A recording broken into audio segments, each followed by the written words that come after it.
Hey everyone! So I just got back from the Escape the Internet tour and it was honestly one of the best months of my music career. The shows were absolutely phenomenal with a lot of sold out venues and amazing audiences. The entire touring crew were just so friendly and easy to get along with, and overall it was just an amazing experience and so nice to meet so many of you for the first time in real life. But there were also some major challenges, including our drummer falling off the stage and having to go to hospital, my amp deciding to die in the middle of a show, and the heating on the tour bus breaking down in -2-degree weather. On top of that, touring is expensive, it's tiring, and there's a lot more pressure performing live than there is in creating YouTube videos. So in this video, I'm going to show you the highs and lows of the Escape the Internet tour and explain why touring can be such a big challenge, especially for internet musicians. Just before we get into the video, if you want me to play near you, just make sure to tap the link below and then fill out your name, email address, and city so that we know which cities we should play on our next tour. In return, I'll give you a free song of mine that's not available anywhere else.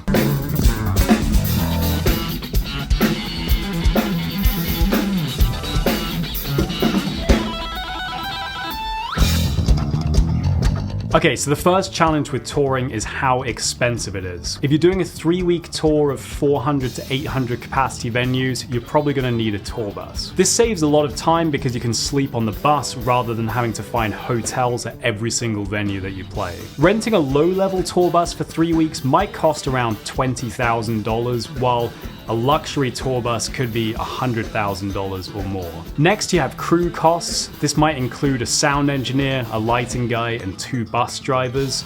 And they might charge anything from $100 to $500 a day, which means over the course of the whole tour, this could cost anywhere between $8,000 and $40,000. Then there's food, which over a 3-week tour might cost around $8,000. There's also promotional costs like shooting a music video and creating social media ads, which could cost anywhere from $1,000 to $10,000, depending on what level of promo you're going for. If you're touring another region of the world, then you're also going to have to add in flight costs, which could be around $500 per person, which ends up being $5,000 in total if you're a 10-person crew. Finally, if you're creating merch specifically for the tour, that could add another $2,500 to $5,000. If I add everything up, that means on the lower side, the total expenses could be $44,000, while on the higher side, it could be $168,000. And of course, you've got to take into account that each venue will take a cut of the ticket sales as well as the booking agency, and both of those cuts combined could end up being 30 to 60% of the total revenue. I think you can see how quickly and easily things can get very expensive, and that's a big barrier for a lot of people thinking about going on tour.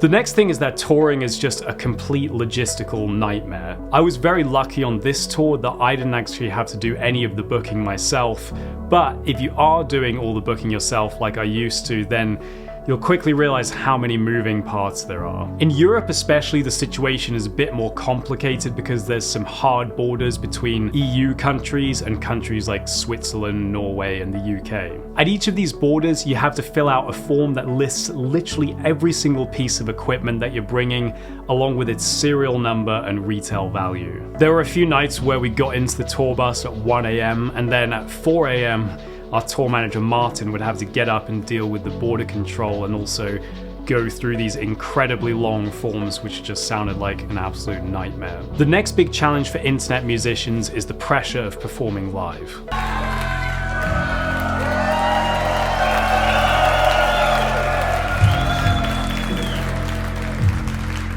Obviously, playing on a stage in front of hundreds of people is a very different experience than making YouTube videos. On the internet, you get as many takes as you want. When you play live, you only get 1 take and no edits, plus you feel the pressure of hundreds of people watching you in real time. So there was one point where my quad cortex just stopped working during the show, which basically meant that there was no sound coming from the bass, and it could have been an absolutely huge disaster in the moment. Luckily, Björn also has a spare quad cortex, and we had already imported all of my sounds into his, and so we could switch over pretty quickly, and in the end Björn just had to improvise some stand-up comedy for a minute or two, and that was it. The other reason a lot of internet musicians don't go on tour is because in a lot of ways it's just more tiring than making videos. Being on tour is much more physically tiring. Every day we had to load heavy equipment in and out of the venue. Sleeping on the tour bus was actually pretty good most of the time because we had great drivers, but there were a few nights where the streets were just really bumpy and it was pretty much impossible to sleep. Instead of being in my nice studio, most of the day I was either in a cramped bus or a dirty backstage. Disco toilets. And every single day we were literally meeting and shaking hands with hundreds of people at the shows, the meet and greets, and the merch booths. I managed to get a cold right after the London show, so I was feeling pretty terrible in Paris, Zurich, and Milan. We also had a pretty interesting moment in one venue where they moved the stairs that lead up to the stage without telling us, and there's almost no lighting back there, so there was one point where Sebastian tried to walk off the stage but ended up just falling into a pit and injured his hand and back pretty badly. He went to hospital straight away, and luckily they confirmed that he hadn't broken anything, but his hand had swollen up to about twice the size. Luckily, somehow he managed to play the show the next day and no one would ever have even known that he was injured. And lastly, another big reason why internet musicians don't go on tour quite as much is because it's really hard to keep your channel going while you're on tour. A typical day on tour involved waking up around 10 AM, loading in at about 12, and then sound check at 2 PM, and then the VIP meet and greet from 4:30 to 6:30, preparing for the show from 6:30 to 8:30, performing from 8:30 till 10, and then being at the merch booth from 10:15 to 11, loading out from 11 till about 1, and then going to sleep on the tour bus around 1 AM. All of that meant that I only really had about 1 or 2 hours of free time per day, which is not very much for making videos, so I had to create a backlog of videos beforehand, and we also brought the videographer, Marcus, along with us. He managed to shoot some of our live performances, which allowed us to create a few more videos while we're on the road. But you can see that it's not easy to keep the channel going, and that's a worry for a lot of internet musicians. So with all of those challenges in mind, why did I go on tour, and was it worth it? Even with all of these challenges, the tour was 1000% worth it. Playing live on stage for so many of you and seeing your reactions in real time was just the most incredible feeling. As much as I love making videos on YouTube, there's just nothing that beats playing for you live on stage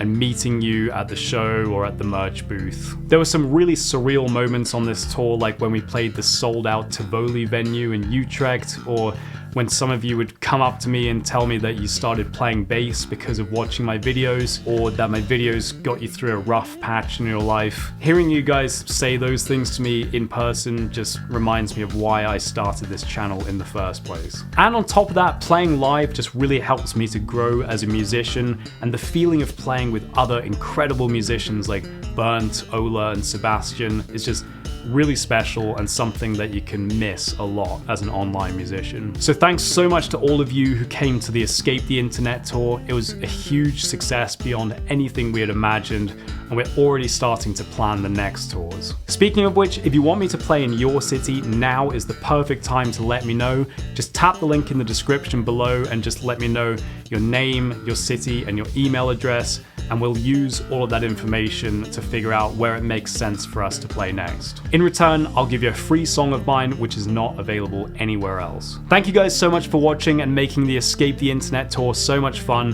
Have a great day, and I'll see you in the next video.